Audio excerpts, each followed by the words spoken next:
Hello बच्चों, let's read this question. Question says tangents are drawn from the point P 3, 4 to the ellipse x square by 9 plus y square by 4 equal to 1, touching the ellipse at points A and B.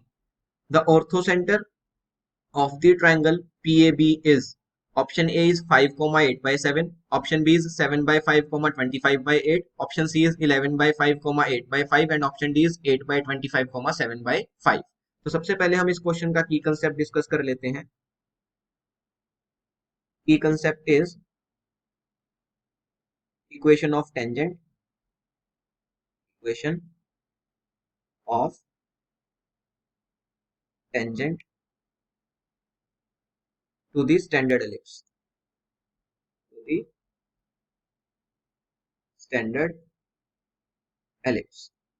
Okay, अब standard ellipse की equation कैसी दिखती है? X square by a square plus y square by b square equal to 1. और ये जो question में हमें दिया हुआ है ये भी एक स्टैंडर्ड एलिप्स ही है.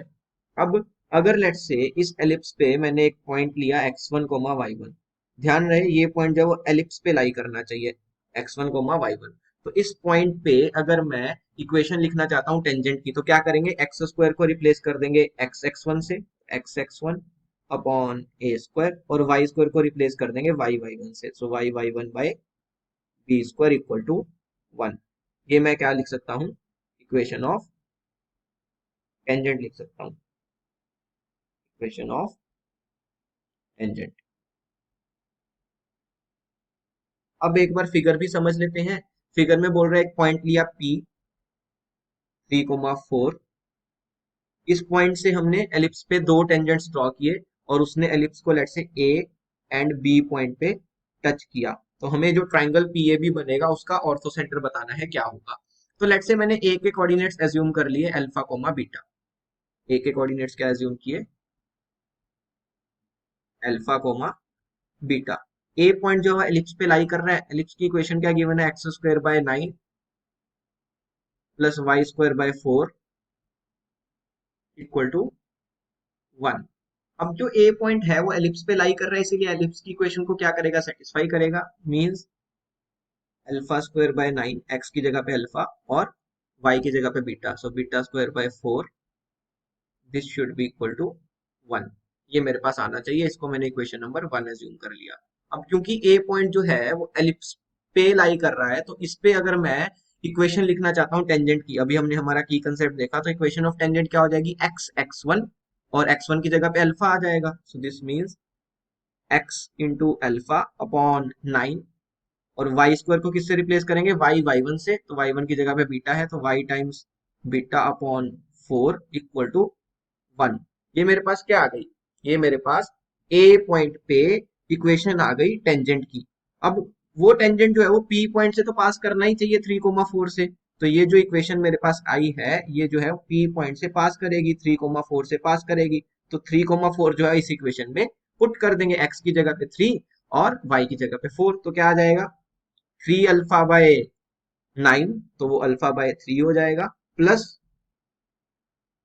y की जगह पे 4 सब्स्टिट्यूट करेंगे तो 4 बीटा बाय 4, वो तो बीटा ही हो जाएगा, इक्वल टू 1. यहां से अल्फा की वैल्यू कितनी आ जाएगी? 3 times 1 minus beta, 3 times 1 minus beta. अब अल्फा की ये जो वैल्यू है वो इक्वेशन 1 में पुट कर देंगे. क्या बन जाएगा? Alpha square will be 9 times 1 minus beta whole square. 3 का स्क्वायर 9 हो गया, 1 माइनस बीटा का square upon 9 plus beta square by 4 equal to 1. तो यहाँ से 9 और 9 तो कैंसिल हो जाएगा. 1 माइनस बीटा का होल स्क्वायर वो कितना होगा? 1 plus beta square minus 2 beta, plus हमारे पास बीटा स्क्वायर बाय 4 ऑलरेडी था, एंड इक्वल टू 1. तो यहाँ से क्या होगा? देखो 1 जो है वो दोनों साइड से कैंसिल हो जाएगा, तो बचेगा क्या? Beta square plus beta square by 4 वो हो जाएगा 5 beta square by 4 minus 2 beta equal to 0. पूरी इक्वेशन को 4 से अगर मल्टीप्लाई कर दे तो 5 beta square minus 8 beta equal to 0. Beta जो है वो कॉमन आ जाएगा तो beta times 5 beta minus 8 equal to 0।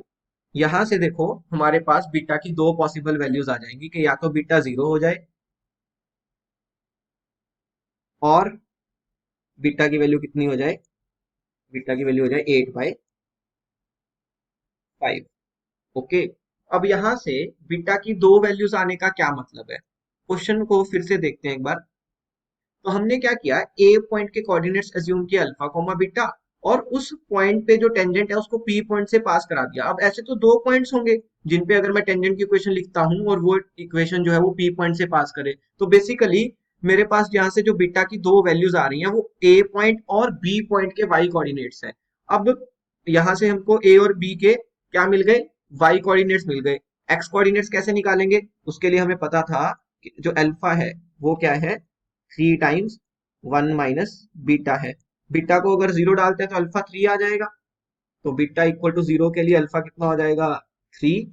और अगर मैंने बीटा को 8/5 डाला तो अल्फा कितना आ जाएगा, 3 times 1 minus 8/5। Now 1 minus 8/5 will be -3/5, और -3/5 को 3 से मल्टीप्लाई कर दिया तो -9/5। तो बेसिकली अब ए और बी दोनों के कोऑर्डिनेट्स मिल गए। ए के कोऑर्डिनेट्स हो जाएंगे लेट्स से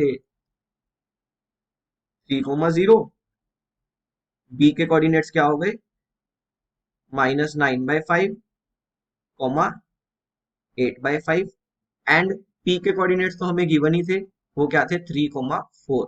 तो अभी जिस ट्रायंगल का ऑर्थो सेंटर निकालना है उसके तीनों कोऑर्डिनेट्स हमें मिल गए। अब हम क्या करेंगे, सबसे पहले लाइन ए बी की स्लोप लिखेंगे।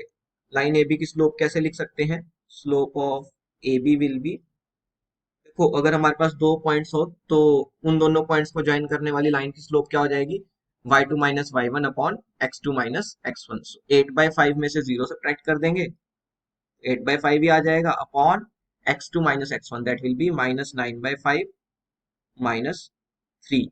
ओके, तो ये कितना आ रहा है देखो, 8/5 अपॉन डिनोमिनेटर में क्या बन जाएगा, डिनोमिनेटर में एलसीएम आ जाएगा 5, ऊपर बन जाएगा -9 -15 दैट विल बी -24। सो -24/5, 5 से 5 हुआ कैंसिल, 8 और 24 भी कैंसिल होके 1/3 बन जाएगा, तो बेसिकली -1/3 आ गया।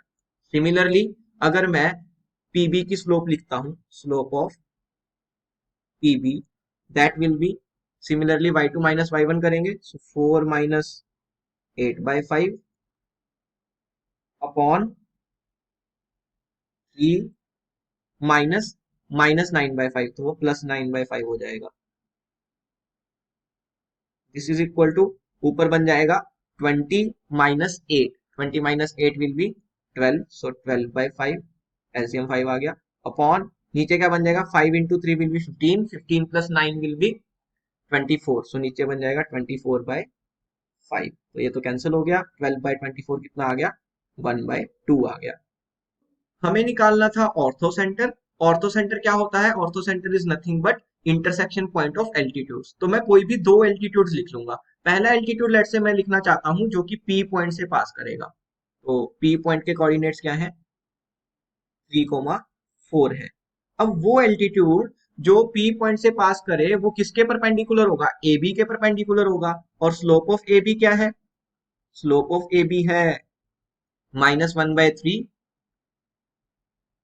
बट हमें क्या चाहिए, एल्टीट्यूड की स्लोप चाहिए। एल्टीट्यूड जो होगा वो ए बी के परपेंडिकुलर होगा, बिकॉज पी पॉइंट से अगर मैं एल्टीट्यूड ड्रॉप करता हूँ ए बी पे तो वो ए बी के क्या होगा, परपेंडिकुलर होगा। और दो परपेंडिकुलर लाइंस की स्लोप की मल्टीप्लीकेशन कितनी होती है, -1 होती है। m1 m2 कितना होता है, -1, अगर दो लाइंस परपेंडिकुलर है।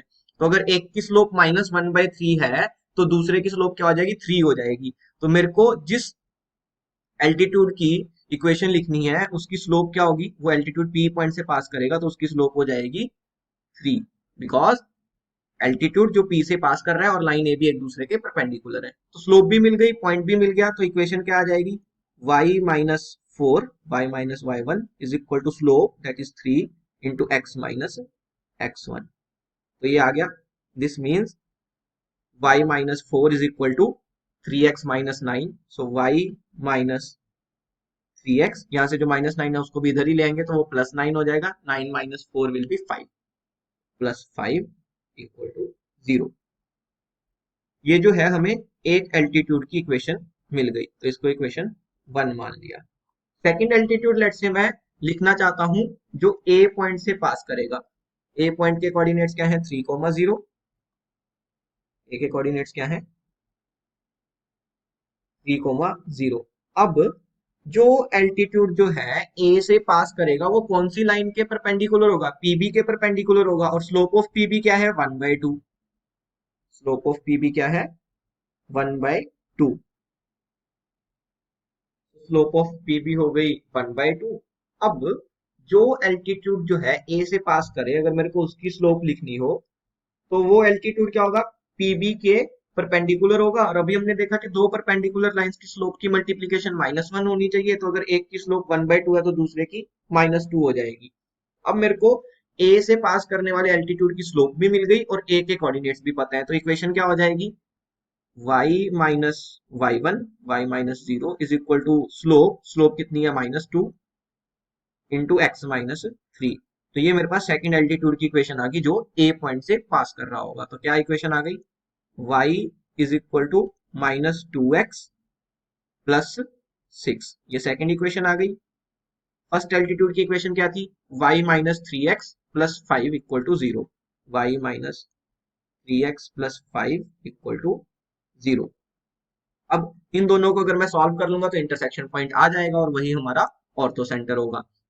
तो सेकंड इक्वेशन में से जो y की वैल्यू है वो फर्स्ट इक्वेशन में डाल देंगे। क्या बन रहा है -2x प्लस 6, ये तो y हो गया। फिर नेक्स्ट आएगा -3x plus 5 equal to 0। x का कोफिशिएंट बन गया -5x और 6 प्लस 5 इज 11, तो इक्वल टू -11। x कितना आ गया, x आ गया माइनस से माइनस कैंसिल हो जाएगा 11/5 आ गया। x की वैल्यू 11/5 है तो y कितना हो जाएगा, y will be -2 times x। तो -2 टाइम्स x मीन्स -22/5 प्लस 6। तो यहाँ से कितना आ जाएगा, एलसीएम आ जाएगा 5, ऊपर बन जाएगा 30 - 22, दैट विल बी 8। 8/5। x आ गया 11/5, y आ गया 8/5।